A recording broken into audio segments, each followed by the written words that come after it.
Hey guys, welcome back to our channel.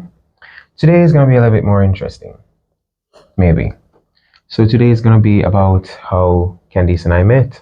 Based on how I remember how we met is back in, I shouldn't pretend to know dates. She's the date person. 2018 there. Back in 2018, yes. So the first time we met was at a choir practice at the fraternity, the Adventist fraternity, while we were in university. The choir director had written some notes on the board for us. I guess it was some notes or some stuff that we needed to know regarding singing, and she needed to, get a copy of it. So I had taken a picture of it, and I just, took her number quickly and sent it to her. We had not spoken after that for a little while, maybe about 2 weeks, maybe 2 weeks. About that? Yeah, maybe 2 weeks. And then one evening, I guess I was in my apartment back in college, and I guess I was bored or lonely, one of them. Bored. And I was just going through my WhatsApp contacts and saw, her name that I had sent her the picture of the notes for choir practice. So I just texted her. I was like, hey. And for some reason, I remembered her saying to some friends, she wasn't talking to me, but she was saying to some friends that she was actually going to go away that weekend, back home in Portland. And I asked her, how was your trip in Portland? I didn't get to ask you how that was. So, she politely answered and said, hey, N. I just realized, no, that she actually said, hey, N. She said she can't remember that. That was probably a typo. I was probably typing your name. And yeah. You sure you weren't into me back then? Like from that time? No, I didn't even know you. So, no. Okay.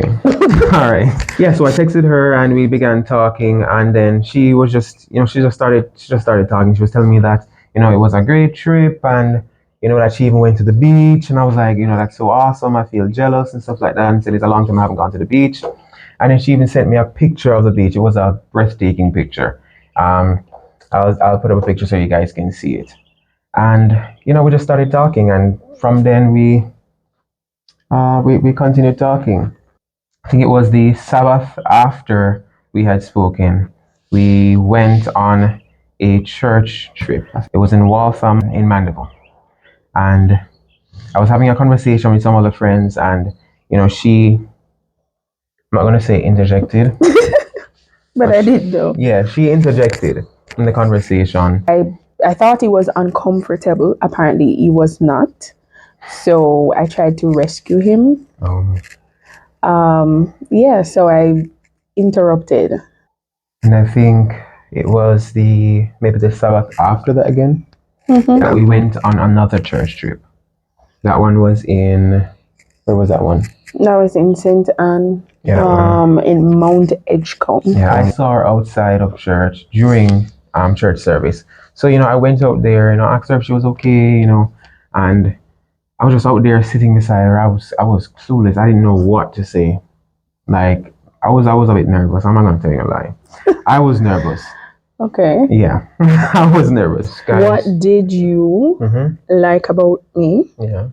I mean, we talked, and of course, I am a character. But what did you like about me? Well, I'm not gonna tell you any lie. Candice was a bit intimidating when I first met her, to say the least. A bit intimidating. There were these few ladies that were in the fraternity, and they were seen as like the say the word. They're seen as like the mothers of the fraternity. And I kind of, before I met her, like, and spoke to her, I kind of saw her as one of those people. So she was a bit intimidating at the time to me. Apart from her natural beauty, like, I was attracted to her. I thought she was beautiful. And, when I saw her, I was like, this girl is nice, but it's probably a bit intense for me. I'm not sure. Probably a bit intense for me. Still too intense? Okay. Getting used to it, yeah. Getting used to it. Okay. But yeah, still intense though, but getting used to it. Okay. I also, like the fact that she was involved in the fraternity in, like presentations and stuff. I was not the kind of person to go up and speak, in front of a lot of people, I wasn't a speaky spokey person. She claims every time that she's nervous, but I don't really see it. She goes up and she presents well. So I found that, to be a good quality in her. Anything you want to touch on? As in what I liked? Yes. You sang. I sang. You sang. That's it. My looks has nothing to do with it.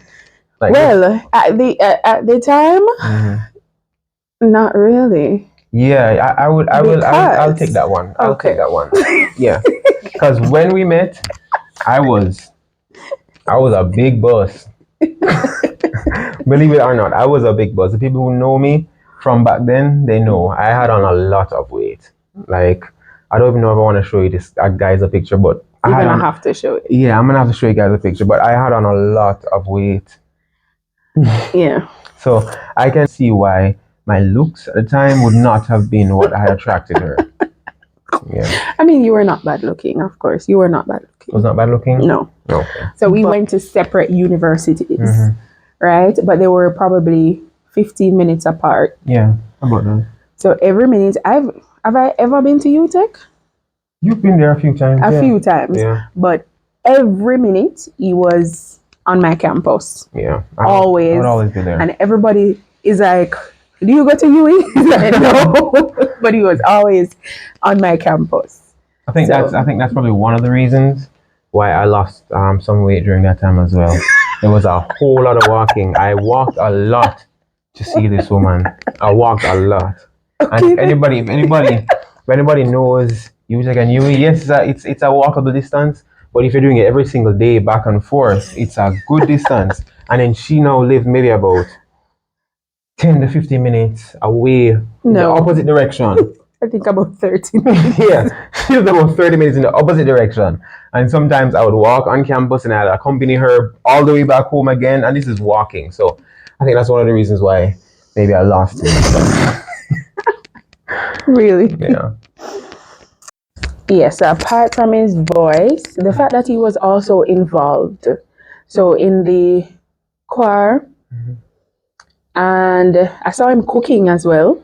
Yeah, I cooked a lot. I cooked a lot. Cooked.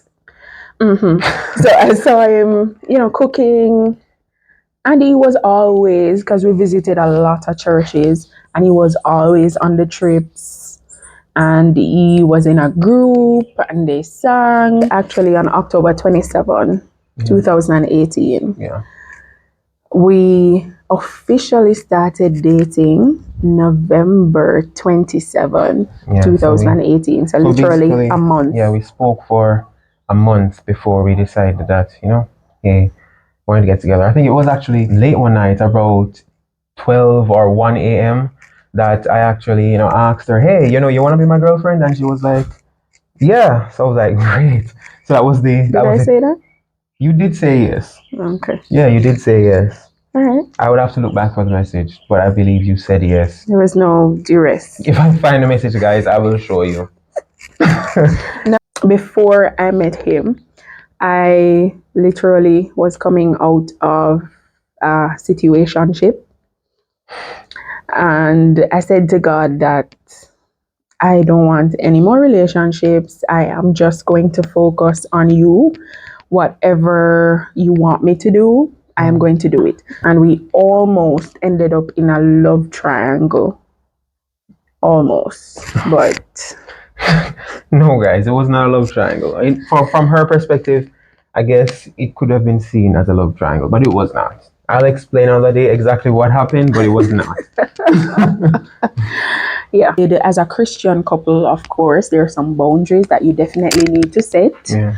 There are some things that you definitely need to do to ensure that you are walking the straight and narrow. Yeah.